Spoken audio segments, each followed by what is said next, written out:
नमस्कार दोस्तों, स्वागत है आपका स्टडी पाठशाला में। आज हम इंडियन इकोनॉमी के जितने भी मेंस के क्वेश्चंस रहे हैं, आपका जीएस पेपर 3 का पार्ट है, जो जितने भी 10 साल के क्वेश्चंस रहे हैं लास्ट, उनको डिस्कस करेंगे मेंस के। देन आप विद माइंड मैप प्रोवाइड किए जाएंगे ताकि आपका रिवीजन बहुत ईजिली हो सके। ठीक है, अप्रोच देख सकें कि करंट ओरिएंटेड क्वेश्चंस कैसे पूछे जाते हैं आपके इंडियन इकोनॉमी में और किस किस टॉपिक से ज़्यादा क्वेश्चंस आते हैं। ठीक है, तो फर्स्ट क्वेश्चन आपका कि how can digital India programme help farmer to improve farm productivity and income। then the second part क्या है, what steps has government taken, कौन कौन से स्टेप्स लिए और हाउ ये आपका डिजिटल इंडिया प्रोग्राम कैसे हेल्प करेगा। तो 2015 क्वेश्चन है, तो ये प्रोग्राम भी 2015 में ही लॉन्च हुआ था। तो सबसे बड़ी चीज़ मेंस में आपसे जो एग्जामिनर डिमांड करता है वो करता है कि आप रेलेवेंसी देखें कि इस एग्जाम क्वेश्चन में पूछा क्या गया है, आपने रेलेवेंट पॉइंट्स डिस्कस किए हैं या नहीं, अदरवाइज आपको मार्क्स नहीं मिलेंगे। तो लिमिटेड टाइम में आपको लिमिटेड वर्ड्स में एक्सप्लेन करना है, जो पूछा गया है वर्ड में आपको जो पूछा गया है वही डिस्कस करना है। तो फर्स्ट क्वेश्चन है कि हाउ। सबसे पहले इंट्रोडक्शन में हम लिखेंगे कि जो डिजिटल इंडिया प्रोग्राम है एम क्या करता है, ट्रांसफॉर्म इंडिया करने के लिए, डिजिटली एम्पावर्ड सोसाइटी करने के लिए, नॉलेज बढ़ाने के लिए इकोनॉमी की, और एट द एंड क्या है, इकोनॉमी डेवलप करने के लिए। सेम फार्मर का मैं ये बताता हूँ कि पोटेंशियल है इसमें कि सिग्निफिकेंटली इंप्रूव करने के लिए उसकी फार्म प्रोडक्टिविटी, उसकी इनकम, और ये स्टेप्स कौन कौन से स्टेप्स लेने पड़ेंगे, डिजिटल इनिशिएटिव्स जैसे आपके टेक्नोलॉजी इंटरवेंशन हो गया, बाकी इंटरवेंशंस हो गए। ठीक है, वो एक एक करके हम आप डिस्कस करेंगे कि हाउ। तो इंट्रोडक्टरी में आप लिख देंगे। देन आपका एक्सेस टू इन्फॉर्मेशन हो गया, डिजिटल एग्रीकल्चर प्लेटफॉर्म हो गया, e governance, financial inclusion, supply chain efficiency और आपका R&D। तो फर्स्ट पॉइंट है एक्सेस टू इन्फॉर्मेशन। उनको इन्फॉर्मेशन पहले ही दी जाए। फॉर एग्जांपल मैं आपको कहता हूँ वेदर फोरकास्टिंग, फार्मर्स को पहले ही बता दिया जाए अब की बार रेनफॉल कितनी रहने वाली है, टाइमली अपडेट कर दिया जाए उनको। ठीक है, फोरकास्ट कर दिया जाए इन्फॉर्मेशन को, ताकि वो डिसीजन ले सकें प्लांटिंग में, हार्वेस्टिंग में। तो इससे क्या होगा, इनको मैक्सिमम प्रॉफिट होगा। एज यू ऑल नो 70% जो होता है वो जो एग्रीकल्चर है अपना डिपेंड किस पे करता है, रेन फेडेड एरियाज में है। ठीक है, देन आता है आपका मार्केट प्राइस। इसका मैं एग्जांपल दूं तो इसको मैं बोल देता हूँ मेघदूत ऐप। इसमें क्या बताया गया कि वेदर बेस्ड आपको एग्रो एडवाइस मिलेगी, वेदर बेस्ड एग्रो एडवाइस। और फर्स्ट मैंने आपको ये बताया कि डिजिटल इंडिया प्रोग्राम के जो बारे में डिस्कस कर रहे थे उसमें आप बता सकते हैं कि 2015 में ये लॉन्च हुआ था। मेन 3 फोकस्ड एरियाज थे, one is your digital infra, then आपका फर्स्ट वन, देन आपका गवर्नेंस एंड आपका governance and services, then the third one is your digital empowerment. ठीक है, फॉर एवरी सिटीजन्स। ठीक है, देन आपका सेकंड पॉइंट क्या जाता है, यही जो मार्केट प्राइस में आपको रियल टाइम मार्केट प्राइस बताया जाएगा। जैसे मैं आपको बोलता हूं एग्री ऐप, गवर्नमेंट की एग्री ऐप है, जैसे मार्केट प्राइस बताएगी क्रॉप्स का विद इन 15 किलोमीटर की। अब 50 किलोमीटर के दायरे में आपको पता चल जाए, फार्मर्स को पता चल जाए कि क्रॉप का प्राइस क्या रहने वाला है। ठीक है, तो बेटर सेलिंग डिसीजंस ले पाएंगे वो, तो उनको ऑप्टिमाइज प्रॉफिट होगा। ठीक है, देन द नेक्स्ट पॉइंट आपका क्या है, डिजिटल एग्रीकल्चर प्लेटफॉर्म्स, जैसे आपके एग्रीकल्चर स्टार्टअप्स, एग्रीटेक स्टार्टअप्स, किसान रथ ऐप लगा लीजिए, व्हीकल है वो, ई रकम लगा लीजिए। तो ये क्या करेंगे, एग्रीकल्चर स्टार्टअप्स प्लेटफॉर्म प्रोवाइड करेंगे link between farmer and consumers के लिए, ताकि जो मीडिएटर है या बीच में जो आपका इंटरमीडिएरीज था, ठीक है, जो बिचौलिया था, जो पैसे खाता था फार्मर से, इवन कंज्यूमर से, तो वो लिंक हट जाएगा और डायरेक्ट लिंक बन जाएगा between the farmer and the consumer. इससे क्या मिलेगा, प्रॉफिट मिलेगा फार्मर्स को। ठीक है, एडवाइजरी सर्विसेज प्रोवाइड कर सकते हैं, जैसे मोबाइल ऐप्स एंड आपके ऑनलाइन प्लेटफॉर्म्स हैं, ऑफर करेंगे क्या, बेस्ट एग्रीकल्चर प्रैक्टिसेस के लिए, कि किस टाइम पे कितना आपको पेस्टिसाइड देना है, इसमें पेस्ट कंट्रोल हो गया, डिजीज मैनेजमेंट्स, आपकी क्रॉप में क्या क्या डिजीज चल रही हैं, सॉइल हेल्थ कार्ड, वो आपने एग्जांपल देखा ही होगा, सॉइल हेल्थ कार्ड। ठीक है, तो एडवाइजरी सर्विसेज प्रोवाइड की जाती हैं by the digital agriculture platform के थ्रू। एंड द थर्ड वन आपका आ जाता है e governance. E governance means simplify करना स्कीम्स को, एक्सेस टू गवर्नमेंट स्कीम, जितनी भी सब्सिडीज हैं उनको लोन दिया जा रहा है, वाइल द डिजिटल प्लेटफॉर्म्स उनको ईजियर हो जाए एप्लीकेशन और उनके बेनिफिट्स मैक्सिमम मिल पाए। देन आपका डिजिटल लैंड रिकॉर्ड्स, अब देखा होगा लड़ाई किसकी हो रही है, ज़मीन की सबसे ज़्यादा होती है। अगर मेंटेन कर लिया जाए, इलेक्ट्रॉनिकली मेंटेन कर लिया जाए लैंड डाटा को, तो डिस्प्यूट्स घट जाएंगे। एनहांस करेंगे एक्सेस क्रेडिट अगेंस्ट लैंड, तो ये आपका रहेगा ई गवर्नेंस वाला पार्ट। देन आता है आपका फाइनेंशियल इंक्लूजन, मतलब मैक्सिमम फार्मर्स के या जितने भी फार्मर्स हैं उनकी मैक्सिमम बैंक अकाउंट्स हो जाएं, ठीक है। तो डीबीटी हो गया, डायरेक्ट बेनिफिट ट्रांसफर्स। अब बैंक अकाउंट हो गए हैं, अब जितनी भी गवर्नमेंट सब्सिडीज दे रही है, ट्रांसफ़र दे रहे हैं, पैसे दे रहे हैं जो उनको फार्मर्स को, तो डायरेक्टली उनके अकाउंट्स में जाएंगे, ठीक है। तो इंश्योर करता है ट्रांसपेरेंसी एंड फाइनेंशियल सपोर्ट मिलता है इनसे, ताकि ये इस पैसे को यूटिलाइज कर सके प्रॉपर वे में।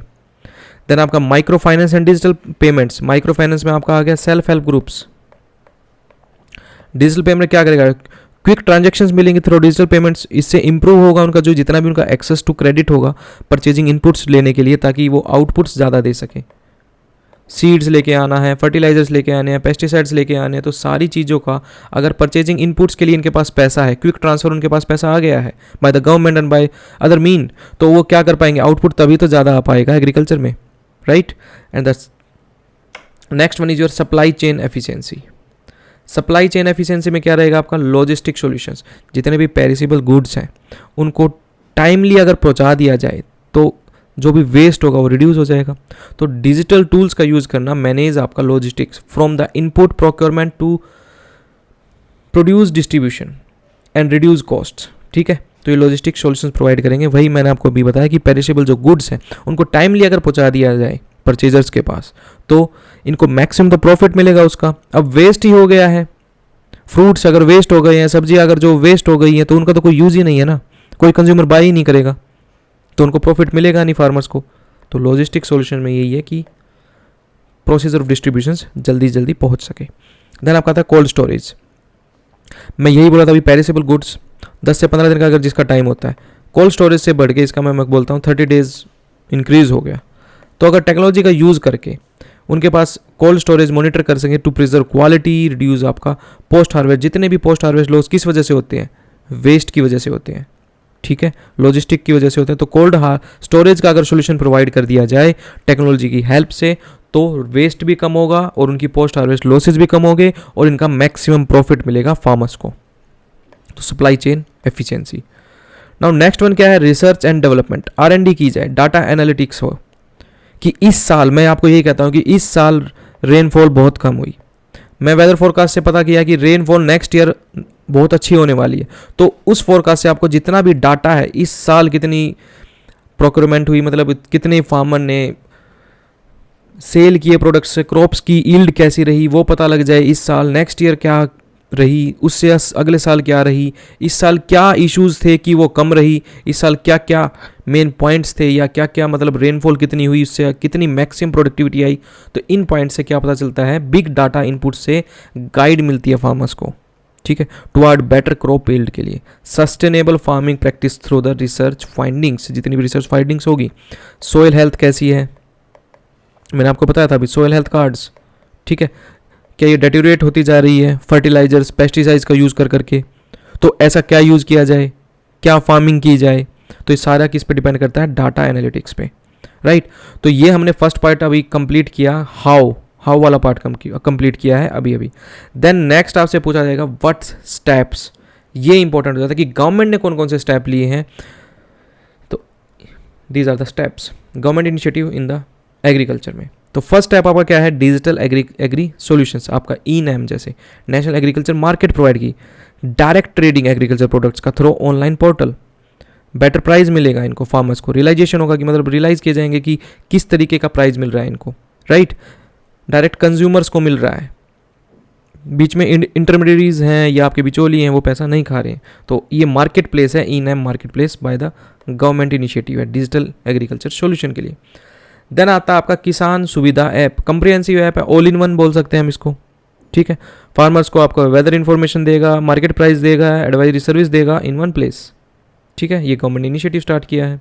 देन सॉइल हेल्थ कार्ड, मैंने आपको बताया कि digital soil health card provide करेगा कि offer detail informed about the soil fertility, farmer को ऑप्टिमाइज कितना यूज़ करना है, डिमांड कितनी है सॉइल में, ठीक है। फॉर एग्जाम्पल मैं कहूँ नाइट्रोजन तो बहुत ज़्यादा है इसमें, तो नाइट्रोजन कम यूज़ करेंगे इसमें, तो फार्मर को ऑप्टिमाइज इनपुट यूजेस बताएगा, न्यूट्रिएंट नीड्स क्या क्या है उस सॉइल में वो बताएगा। तो इससे क्या होगी, फर्टिलिटी ज़्यादा होगी, ग्रोथ ज़्यादा होगी, आउटपुट ज़्यादा मिलेगा, एट द एंड फार्मर को प्रॉफिट ज़्यादा मिलेगा। ठीक है। The next one is your प्रधानमंत्री किसान सम्मान निधि, पीएम किसान, डायरेक्ट कैश ट्रांसफर स्कीम है। सपोर्ट करेगा, फाइनेंशियल हेल्प करेगा उनको, एंश्योर देयर इनकम सिक्योरिटी के लिए। और डायरेक्ट कैश क्या करेगा, provide direct cash transfer to eligible farmers के लिए। द नेक्स्ट वन आ जाता है आपका डिजिटल इंडिया लैंड रिकॉर्ड, आपका मॉडर्नाइजेशन प्रोग्राम। मैंने अभी आपको बताया था कि लैंड रिकॉर्ड कर दिया जाए तो डिस्प्यूट्स होंगे ही नहीं।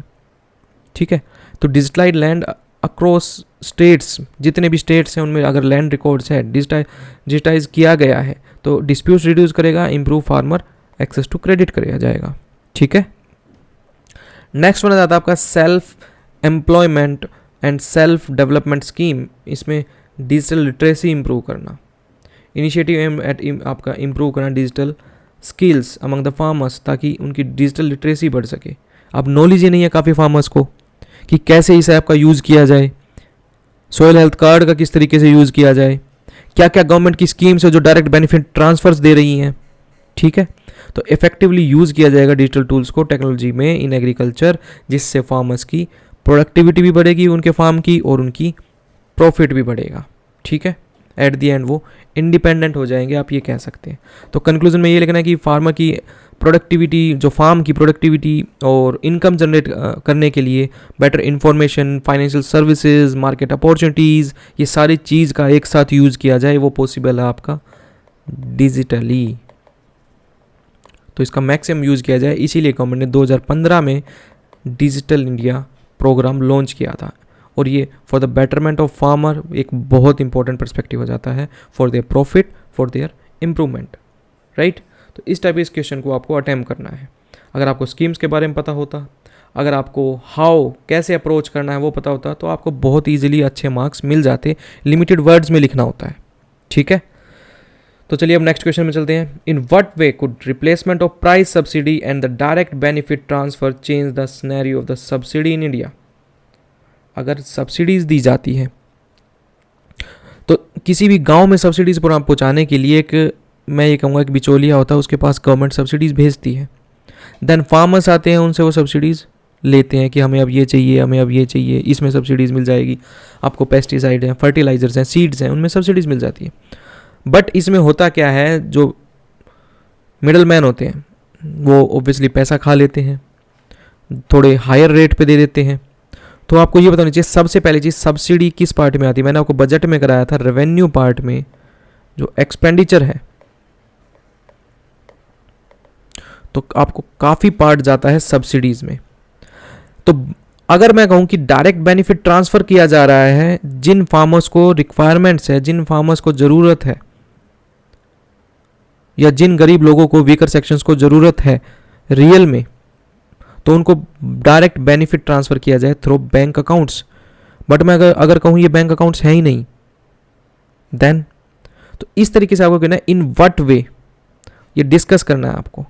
ठीक है, तो डिस्कशन में आपको यही चीज़ बतानी है कि हाउ टू अप्रोच, आपको एम किस तरीके से करना है। तो सबसे पहली चीज़ आपको इंट्रोडक्टरी पार्ट में ये लगेंगे, with aim to promoting the economic and social policies का आपको मैक्सिमम बेनिफिट्स पहुंच सके, अप्रोप्रिएट यूजेस हो सके उस पैसे का, ताकि रीचर सेक्शंस में, जो गरीब लोगों में है, ठीक है, मिस टारगेटिंग जो हो रही है, लीकेज जो हो रही है, उसका मिसयूज़ ना हो सके।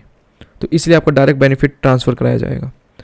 राइट, तो इसमें सबसे पहले देखते हैं बेनिफिट्स क्या होंगे। क्वेश्चन पूछा गया है, in what way could the replacement of the price subsidies with आपका direct benefit transfer change the scenario.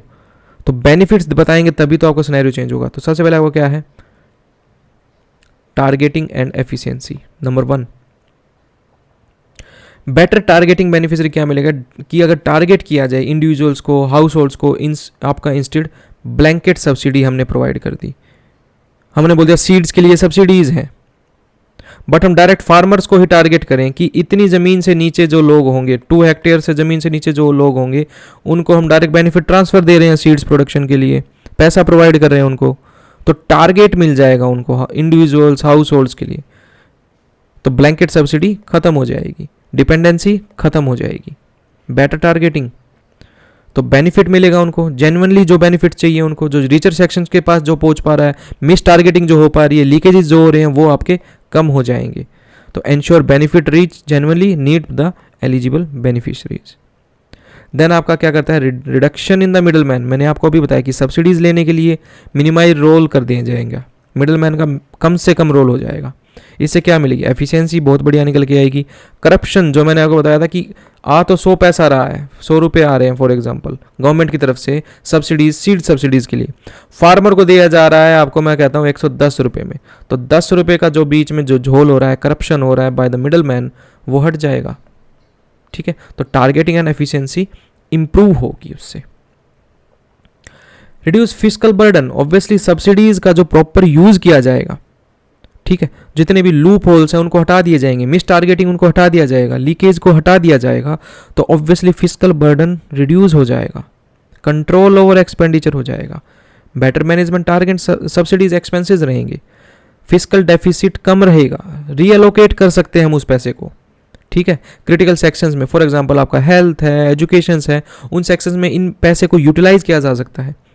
तो वही मैंने अभी बताया कि फिस्कल डेफिसिट रिड्यूस हो जाएगा, इसको मैंने एक्सप्लेन किया था आपको बजट के में, ये रिड्यूस हो जाएगा. तो इस पैसे को, जो भी पैसा एक्सपेंडिचर सब्सिडीज में यूज होने वाला था, वो अब क्रिटिकल सेक्शंस में यूज किया जा सकता है, जैसे आपका हेल्थ और एजुकेशन हो गया. लेस डिपेंडेंसी हो जाएगी प्राइस फ्लक्चुएशंस में. अब जैसे जैसे प्राइस फ्लक्चुएट हो रहा है, ठीक है, फिक्स ट्रांसफर अमाउंट क्या करता है, रिड्यूस करता है गवर्नमेंट एक्सपेंडिचर वेरिएबिलिटीज को, अलाउ करता है budget adjustment based on economic conditions के अकॉर्डिंग, राइट. देन आता है आपका जाता है एम्पावरमेंट ऑफ बेनिफिशरीज. क्या क्या एम्पावरमेंट होगी, जैसे consumer choice, direct cash allow करता है बेनिफिशरी को to choose how to spend money. उस फंड को कैसे यूटिलाइज करना है वो कंज्यूमर देखेगा. ठीक है, उनको डिसीजन मेकिंग क्या रहेगा, decision based on individual needs क्या क्या है, वो इंडिविजुअल नीड्स पे देखेगा ना. अब सब्सिडीज मिल रही है सीड्स पे, बट चाहिए उसको फर्टिलाइजर. किसी भी फार्मर को फर्टिलाइजर चाहिए, बट सब्सिडीज उसको सीड्स में मिल रही है. ठीक है, तो स्पेंडिंग डिसीजन ले पाएंगे फार्मर्स अगर जिसको सीड्स की रिक्वायरमेंट है वो सीड्स लेगा, जिसको फर्टिलाइजर की रिक्वायरमेंट है वो फर्टिलाइजर लेगा, राइट. देन आपका आता है फाइनेंशियल इंक्लूजन, ये प्रमोट करेगा. बैंक ट्रांसफर है क्योंकि डायरेक्ट बेनिफिट ट्रांसफर हो रहा है, अकाउंट में ट्रांसफर हो रहा है, फाइनेंशियल इंक्लूजन बढ़ेगा लोगों का ताकि उनके बैंकों में पैसा आ सके. एनहांस करेगा financial literacy through the engagement of with banking system. आपकी फाइनेंशियल लिटरेसी भी बढ़ेगी और इसका बेटर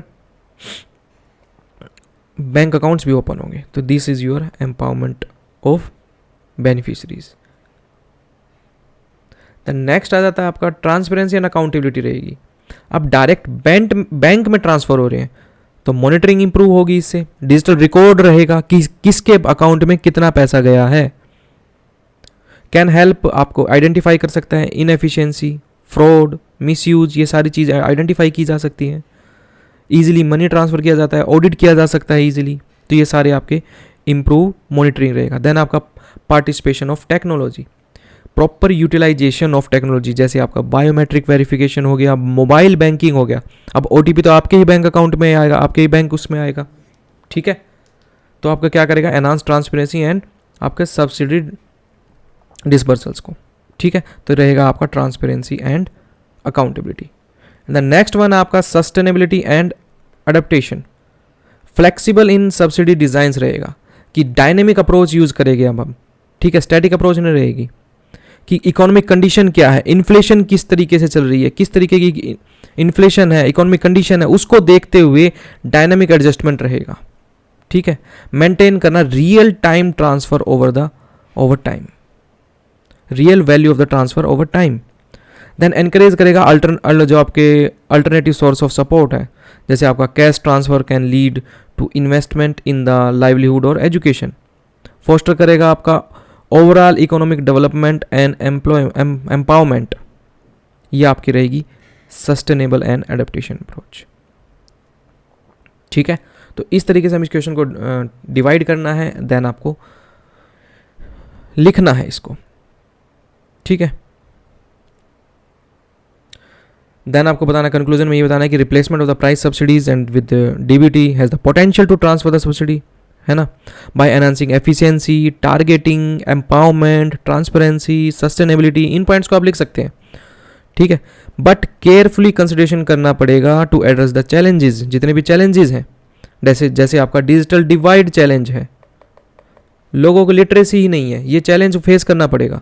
डाटा प्राइवेसी है, अब गरीब लोगों को बेचारों को पता ही नहीं है, सिक्योरिटी का बेचारों को पता ही नहीं है, अब कोई उनसे ओटीपी मांग लेता है, गरीबों को पता ही नहीं है कि आप नंबर बता दीजिए बस आपके अकाउंट में 10 लाख रुपए आ जाएंगे, गरीब लोग बता देते हैं क्योंकि लिटरेसी कम है, डाटा प्राइवेसी नहीं, बेचारों को सिक्योरिटी नहीं है, इफेक्टिवली इंप्लीमेंटेशन नहीं हो पाता है, ठीक है। तो हर चीज़ का इंटीग्रेशन करते हुए, जैसे आपका टेक्नोलॉजी, उनकी ट्रांसपेरेंसी, सब चीज़ को देखते हुए डायरेक्ट बेनिफिट ट्रांसफ़र बहुत बढ़िया अप्रोच है, ठीक है। तो ये हमने इस तरीके से क्वेश्चन को डिस्कस किया। देन द नेक्स्ट क्वेश्चन आपका आ जाता है लाइव स्टॉक रियरिंग। अब इस क्वेश्चन में जाने से पहले आपको थोड़ा बहुत डिटेल में पता होना चाहिए, ठीक है। तो आप इसमें देखेंगे कि डेयरी जो है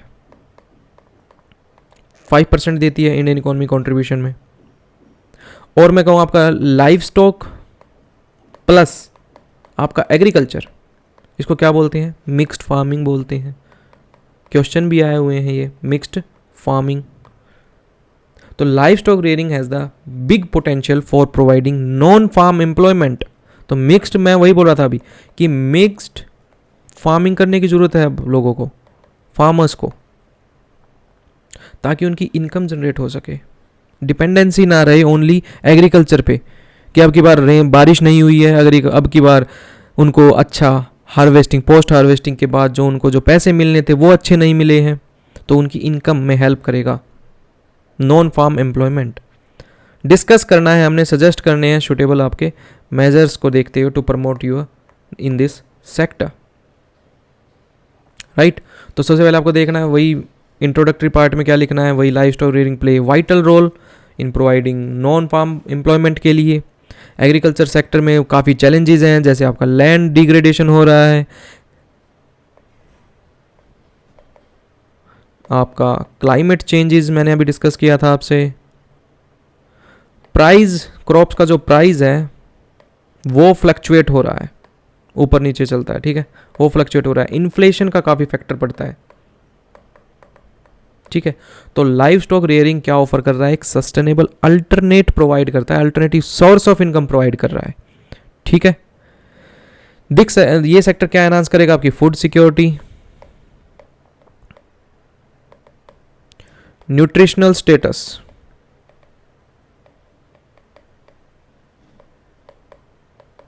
और at the and overall development, rural development.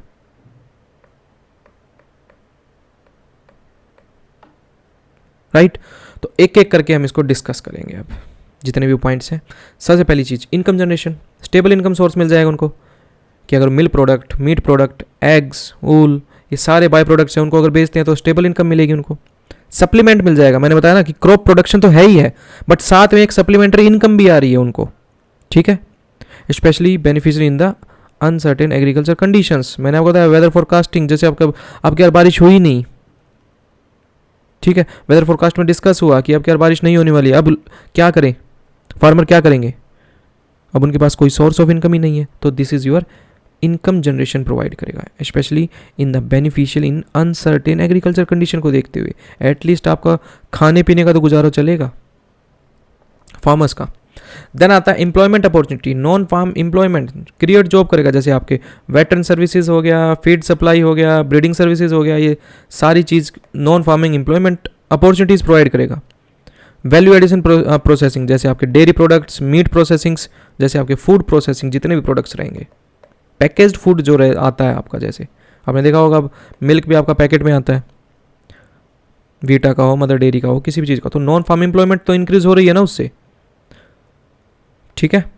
Women empowerment सबसे बड़ी चीज़ है। वुमेन एम्पावरमेंट में क्या है कि ऑफन ए सुटेबल एक्टिविटी है वुमेन के लिए रूरल एरियाज में, तो इनकी इकोनॉमिक इंडिपेंडेंसी बढ़ेगी, इंडिपेंडेंट हो जाएंगे, डिसीजन मेकिंग एबिलिटी बढ़ेगी इनकी हाउस होल्ड में, क्योंकि क्या कर रहे हैं, इकोनॉमिक इंडिपेंडेंसी बढ़ी है, मतलब पैसा किनके हाथ में आ रहा है, वुमेन के हाथ में आ रहा है, तो इनका क्या होगा, डिसीजन मेकिंग एबिलिटी इंक्रीज होगी। Next one, nutritional security, essential जो फूड प्रोडक्ट्स हैं, जैसे आपके लाइव स्टॉक कॉन्ट्रीब्यूट्स क्या करता है, न्यूट्रिशन, आपका मिल्क हो गया, एग हो गया, सपोर्ट करेगा बेटर हेल्थ आउटकम्स के लिए रूरल कम्युनिटीज़ में।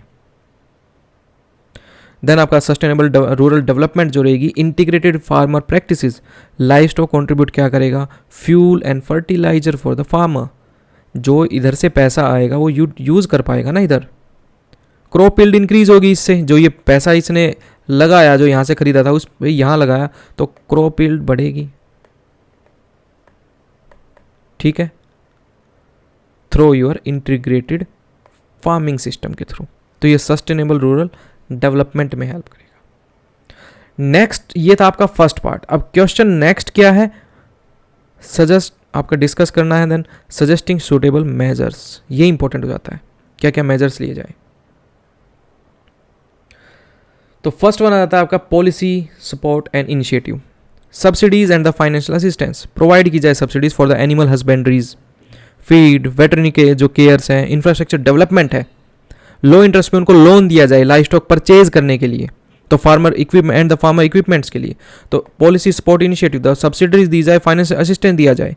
अब गरीब इंसान, गरीब जो फार्मर है वो तो नहीं खरीद पाएगा ना लाइव स्टॉक्स को, तो उनको लोन दिया जाए, ठीक है, ताकि इंडिपेंडेंसी रहे उन पे। इंश्योरेंस स्कीम, अब लाइव स्टॉक तो ले लिया है आपने, अब उसकी हेल्थ कैसी है, आपको भी अपनी हेल्थ का नहीं पता होता, सेम उसकी हेल्थ कैसी है, क्या आने वाले टाइम में वो उतना उसको मिल्क प्रोडक्टिविटी दे पाएगा, ठीक है, क्या वो जी पाएगा, एक्सीडेंट हो गया, डिजीज़ हो गई, डिजास्टर आ गया, तो अगर उनको इंश्योरेंस मिलती है तो आपकी सपोर्ट मिलेगा फार्मर्स को। Then the research and development, breed programming जो है, ब्रीडिंग प्रोग्रामिंग जो है, ठीक है, पॉलिसी सपोर्ट में आपका ये आ जाएगा, जैसे SC/STs के लिए जैसे है उनके पास वीकर सेक्शन है, इसका एग्जांपल आपका क्या, पशु भाग्य स्कीम, इसमें आप लिख सकते हैं, राइट। देन रिसर्च में क्या हो जाएगा, जैसे आपका रिसर्च में आ गया नेशनल ब्रीडिंग प्रोग्राम है आपका, national animal disease control program है, नेशनल लाइव स्टॉक मिशन है जो, ठीक है, तो ब्रीडिंग प्रोग्राम हो गया, प्रमोट करेगा scientific development and locally adapt breed with higher yield and disease resistance. अब वेटरनरी सर्विस में क्या रहेगा आपका, इंप्रूव करेगा वेटरन केयर, ट्रेनिंग प्रोग्राम दिए जाएंगे लोकल वेटरन्स को, कम्युनिटीज़ को और हेल्थ वर्कर्स को। एंड द थर्ड वन आपका आ जाता है स्किल डेवलपमेंट, मैं कहूँ agriculture husbandry infrastructure development fund provide किया जा रहा है इसमें। स्किल डेवलपमेंट क्या है, ट्रेनिंग प्रोग्राम दी जाएगी, रेगुलर ट्रेनिंग दी जाएगी फार्मर्स को on the life stock rearing practices, health management कैसे करना है, फीडिंग टेक्नोलॉजीज क्या रहेगी, तो प्रोडक्शन सबसे ज़्यादा हो सके, नेचुरल प्रोडक्शन ज़्यादा होगा तो वही फार्मर की प्रोडक्टिविटी बढ़ेगी तो उनको क्या इनकम जनरेट होगी, तो इंडिपेंडेंसी आएगी उनके अंदर। तो ट्रेनिंग प्रोग्राम दिए जाए, वर्कशॉप किए जाए, डेमोन्स्ट्रेट किया जाए, access to extension services provide किया जाए। एंटरप्रेन्योरशिप डेवलपमेंट, एनकरेज करना यूथ को, वुमेन को, परस्यू करें entrepreneurship through the skill development programs, business management, training, mentorship provide की जाए, तो ये रहेगा आपका civil skill development. Then the next one is your market access and value addition, cooperative models, promote करना कोऑपरेटिव मॉडल्स को, जैसे आपका bargaining power, fair price realization promote करना, फैसिलिटेट करेगा कि collective processing of the dairy products and meets, ठीक है। Then next आता है एस्टेब्लिशिंग इंफ्रास्ट्रक्चर, इंप्रूव करेगा इंफ्रास्ट्रक्चर, अगर हम स्टोरेज का इंप्रूव कर दे, ट्रांसपोर्टेशन अच्छा कर दे, मार्केटिंग अच्छी कर दे लाइव स्टॉक प्रोडक्ट्स की, तो देन आपका एनहांस करेगा मार्केट एक्सेस एंड रिड्यूस करेगा पोस्ट हार्वेस्टिंग लॉस, या आपका हार्वेस्टिंग लॉस नहीं आएगा, इसमें आएगा लाइव स्टॉक लॉस जो, ठीक है, क्योंकि पेरिशेबल प्रोडक्ट्स है ना, मिल्क प्रोडक्ट्स पेरिशेबल है, मीट हो गया पेरिशेबल है, एग्स है, टाइम पीरियड होता है ना उनके पास। तो इंफ्रास्ट्रक्चर डेवलपमेंट करेंगे, प्रॉपर कोल्ड स्टोरेज होगा, ट्रांसपोर्टेशन अच्छी होगी, मार्केट जो अच्छा होगा तभी तो अच्छा पैसा मिलेगा। अवेयरनेस और एजुकेशन प्रोवाइड करना, कम्युनिटी अवेयरनेस कैंपेन स्टार्ट करना, कंडक्ट करना कि अबाउट लाइव स्टॉक रेयरिंग्स, उनके बेनिफिट्स, प्रॉपर मैनेजमेंट प्रैक्टिसेस क्या क्या हैं, देन प्रमोट करना integration with the other sectors, कि आप लाइफ स्टॉक को क्रॉप प्रोडक्शन के साथ कर सकते हैं, जैसे मैंने आपको इसी में बताया था, मिक्स्ड फार्मिंग, उनको अवेयरनेस प्रोवाइड करो, प्रोडक्टिव एनहांस करो, सस्टेनेबिलिटी बढ़ाओ। देन आपका जाता है हार्नेस टेक्नोलॉजी, डिजिटल प्लेटफॉर्म्स, जितनी भी लाइफ स्टॉक ट्रेडिंग है, इंफॉर्मेशन शेयर करो, एक्सेस टू वेटरन सर्विसेज, आसपास सर्विसेज कैसी है, ऑन ए कॉल आपको आजकल सर्विसेज प्रोवाइड हो रही हैं, राइट।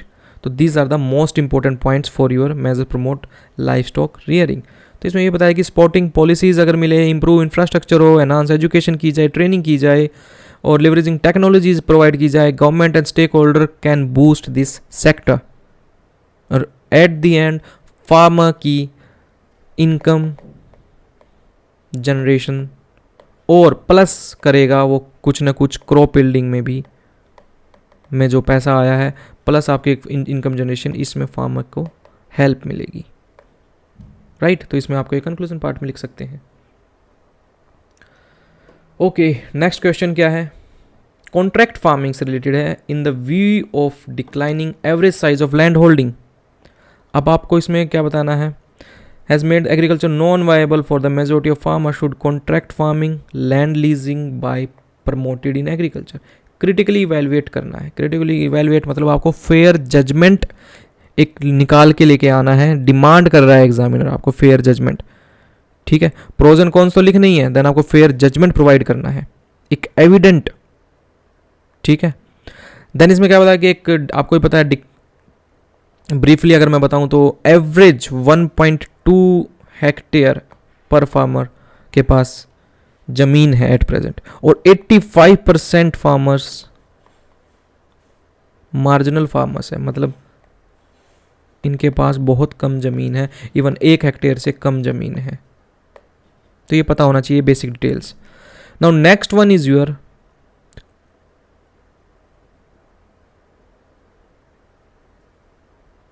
ठीक है, कॉन्ट्रैक्ट फार्मिंग। मैं यही कहता हूं कि ये जो फार्मर है, ये पहले अपना जो प्रोडक्ट है या जो प्रोडक्टिविटी है, क्रॉप यील्डिंग है, वो कहाँ पहुँचाएगा, पब्लिक या आपके प्राइवेट बॉडी को देगा, वहाँ पर बेचेगा, है ना।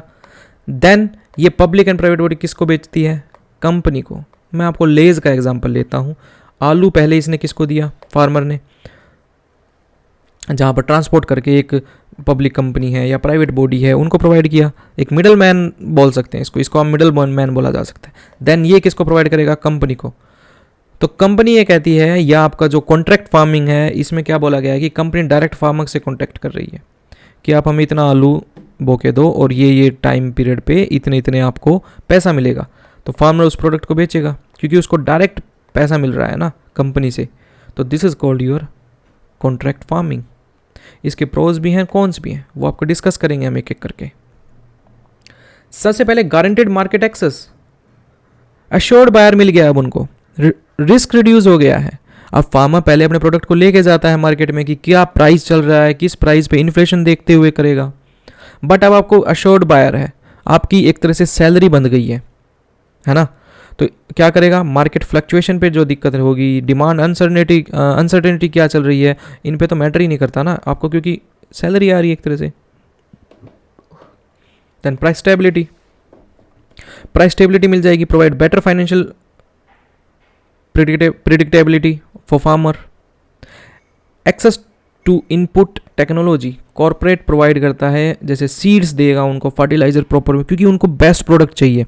अब लेज वाले को तो बढ़िया आलू चाहिएगा ना, तभी तो टेस्ट आएगा उनके लिए, तभी तो उनकी मार्केटिंग होगी, तभी उनको इम्प्रूव होगा उनका। तो टेक्निकल असिस्टेंट प्रोवाइड की जाएगी उनको प्रोडक्टिविटी बढ़ाने के लिए, क्वालिटी बढ़ाने के लिए। रिस्क शेयरिंग, जितना भी रिस्क होता है related to your crop failure, marketing fluctuation can be shared between the farmer and the contract company. इससे इनका वो सेफ्टी नेट बढ़ेगा। वही एश्योर्ड बायर हो गया ना, आपको सैलरी इतनी तो मिल ही रही है। इंप्रूवमेंट इन क्वालिटी, एनकरेज करेगा अडॉप्ट करने का, यू बेस्ट क्वालिटी आप रखें।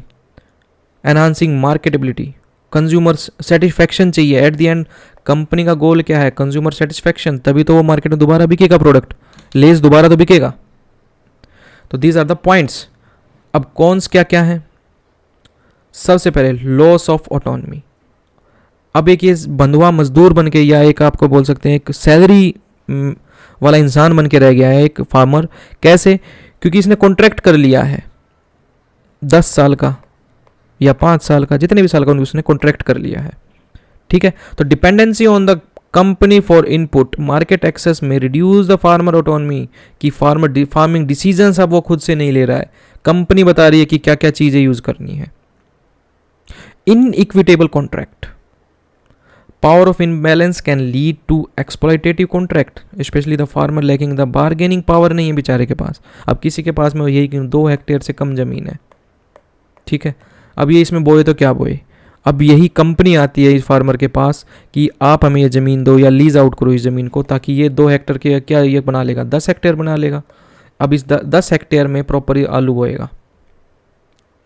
ठीक है, तो क्या करेगा farmer? Lacking the bargaining power नहीं मिलेगी, लीगल प्रोटेक्शन नहीं है इनके पास, क्योंकि कॉन्ट्रैक्ट साइन करा लिया है ना इनसे। Focus on the cash crops, prioritize करना हाई वैल्यू कैश क्रॉप्स में not align with local food security needs, और ये रिड्यूस कर देगा स्टेपल क्रॉप्स को। ठीक है, एट द एंड हमें फिर कहाँ से बाहर करना पड़ेगा? इंपोर्ट करनी पड़ेंगी वो चीज़ें। लिमिटेड पार्टिसिपेशंस, स्मॉल होल्डर जो स्मॉल होल्डर्स होते हैं फार्मर्स में struggle to meet the standard and the requirement set by the companies. अब स्टैंडर्ड सेट कर दिया, आप किसी के पास 1.2 हेक्टेयर की ज़मीन है मान लो, बट डिमांड कंपनी क्या करती है कि मिनिमम 2 हेक्टेयर होनी चाहिए। अब तो ये स्मॉल फार्मर है, वो तो स्ट्रगल ही करता रह जाएगा, उसको रियल में चाहिए थी वो सैलरी इनकम, तो क्या करेगा? Exclusion from the contract. Market dependency, increase integration, कम आपका commercial market can expose farmer to global market fluctuations, जैसे आपका जितने भी अनफेवरेबल इकोनॉमिक कंडीशंस हैं।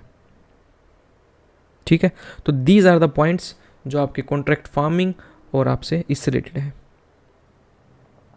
राइट, तो आज हमने अपने डिस्कस किए, आपके 4 क्वेश्चंस डिस्कस किए हैं, जैसे प्रोज एंड कॉन्स, एंड आपके लैंड लीजिंग में आपको देखा एक रेंटल इनकम मिलेगी उनको। ठीक है, लैंड लीज पे दे दी गई है, अब वो एग्रीकल्चर प्रोडक्ट्स कुछ भी बोए, कॉन्ट्रैक्ट मतलब कॉन्ट्रैक्ट फार्मिंग क्या थी कि फार्मर के साथ कॉन्ट्रैक्ट कर दिया, बट लैंड लीजिंग में क्या करेगा?